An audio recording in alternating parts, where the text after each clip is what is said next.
खान साहब कि अगर इस जी। देश में मुसलमान डरा हुआ है, उसको डराया जा रहा है।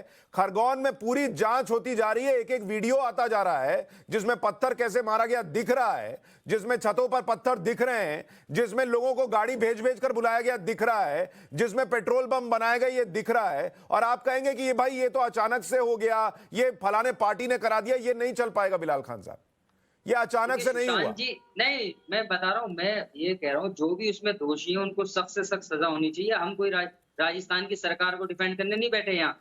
जो इसका जवाबदेही है वो जवाब देगा, सरकार की जवाबदेही बनती है इसमें। मैं ये नहीं कह रहा जो नफरत का बीज बोया जा रहा है उसकी बात भी करनी पड़ेगी सुशांत जी। वो नहीं, पर बिलाल भाई वही तो मैं कह रहा हूँ, नफरत का बीज क्या है मैं आपको बताता हूँ।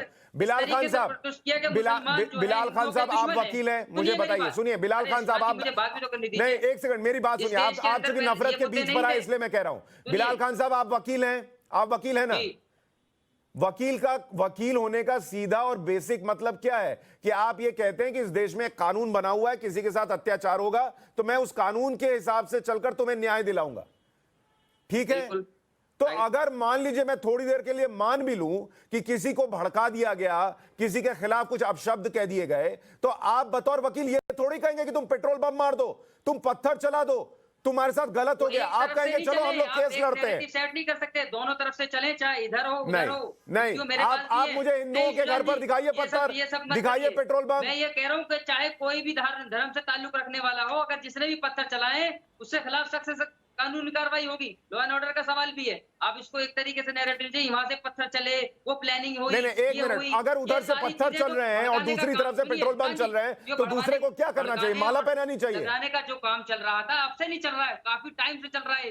देश के अंदर नफरत की राजनीति अब से नहीं चल रही है, ये बहुत टाइम से चल रही है। हम देख रहे हैं दिन पे दिन जो आए दिन कभी मस्जिदों में घुस के काम किया, मुसलमानों को बलात्कार कर देंगे। ये मस्जिद में बलात्कार कर दिया, कहाँ पे मस्जिद में घुस के कहाँ पे बलात्कार हुआ भाई? मुद्दे ये नहीं थे। मुद्दे क्या है? घर वापसी, सीए, एनआरसी, एनपीआर, दिल्ली में राइट हो गए 370, ये सब चार कहानी चलती रहेंगी।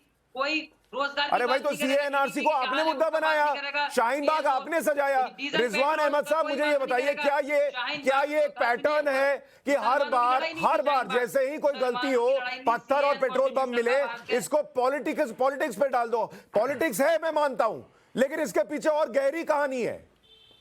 इसकी गहरी कहानी आप लोगों को समझनी पड़ेगी। कौन क्या कर रहा सर सब हम ही समझेंगे, हम सब समझ रहे हैं। रिजवान अहमद रिस्पॉन्ड कर रहे हैं। रिजवान अहमद बोलिए।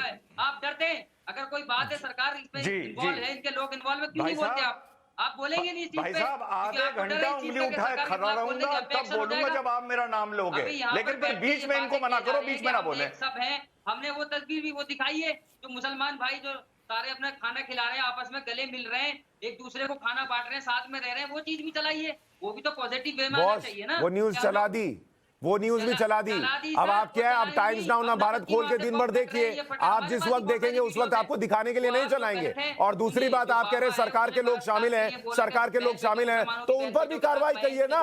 अशोक गहलोत को किसी ने रोका है? मतलूब अहमद जो है वो किसका आदमी है बताइए मुझे? मतलूब अहमद का क्या कनेक्शन है? उनको अंदर 2-3 साल से अंदर है सारे लोग, किसी पर कोई सुनवाई नहीं हुई है। ठीक है, अब मैंने आपको सुन लिया, अब मैंने सुन लिया। बिलाल खान साहब अब थोड़ा रुकिए, रिजवान भाई रिस्पॉन्ड कीजिए, एक मिनट सुन लिया। बिलाल खान साहब प्लीज रुकिए, रिजवान अहमद रिस्पॉन्ड कीजिए। जी साहब, अभी मैंने सुना, आज टीवी चैनल नहीं पकड़ रहा है आपका, कि नफरत का बीज बोया जा रहा है। अरे भाई, नफरत का बीज नहीं बोया जा रहा है, नफरत का पेड़ निकल गया है, उसमें फल और फूल आ रहे हैं। कौन सी दुनिया में हो, पहचानो तो नफरत का पेड़ बड़ा हो गया है, फल और फूल आ रहे हैं उसमें। पहली बात। दूसरी बात, आपने संजू वर्मा जी को एकदम बोला कि जिस चूल्हे की बात रिजवान अहमद कर रहे हैं, तीली तो आप लोग देते हैं। चलिए मान लिया तीली देते हैं, भाजपा तीली देती है, मान लिया। साहब वकील हूं और इस पर एक साइटेशन भी है कि अगर कोई भूसे के पास तीली और तेल रख के चला जाएगा और दूसरा आदमी आके भूसे में आग लगाएगा तो भूसे के पास तेल और तीली रखने वाला भी उतना ही बड़ा गुनहगार होगा। तो तिल्ली लगाने की बात अगर आप कर रहे हैं संजू वर्मा से, तो पहले उनका भी गिरबान पकड़िए जिसने वहां पर तेल रखा और लकड़ी लगाई। दूसरी बात, तीसरी अंदर बात, करिए। हमारे भाई तहसीन ने नहीं, बोला ऐसा का बचाव हर करने नहीं दंगे में बैठे हर दंगे में हर दंगे में हर दंगे में हर दंगे में आरएसएस शामिल होती है। अरे भाई 1975 से लेके 1995 तक आरएसएस इस देश में लगभग रिडंडेंट हो गई थी, रिडंडेंट। अब आप मुझे ये ना समझाइए कि उस जमाने में बीजेपी रिडंडेंट थी, जनसंघ रिडंडेंट थी, आरएसएस रिडंडेंट थी, लेकिन आरएसएस इतनी पावरफुल थी कि पूरे नॉर्थ इंडिया में रॉयट्स करवाती थी, चाहे राजस्थान हो, चाहे मुंबई हो, चाहे महाराष्ट्र हो, भिवंडी हो, अलीगढ़ हो, मुरादाबाद हो। मुरादाबाद की मस्जिद में गोली, तहसीन पूनावाला जी, मुरादाबाद की ईद की नमाज में जामा मस्जिद में गोली जो पीएसी ने चलाई थी, वो उसको ऑर्डर किया आरएसएस ने दिया था। कैसी बात कर रहे हैं आप एक कमेंटेटर होके। और आखिरी बात करूंगा, अपनी पैनल बड़ा है, बिल्कुल इकोनॉमी की बात होनी चाहिए, करो इकोनॉमी की बात, कौन मना करता है। बंद करो सीए को मुद्दा बनाना, बंद करो ट्रिपल तलाक को मुद्दा बनाना, बंद करो कश्मीर फाइल को मुद्दा बनाना, बंद करो हिजाब को मुद्दा बनाना, और करो इकोनॉमी की बात। जब चाहते हो मुद्दा बना देते हो, जब चाहते हो कहते हो इकोनॉमी की बात करेंगे। अरे क्या टीवी डिबेट तुम्हारे हिसाब से चलेंगे क्या?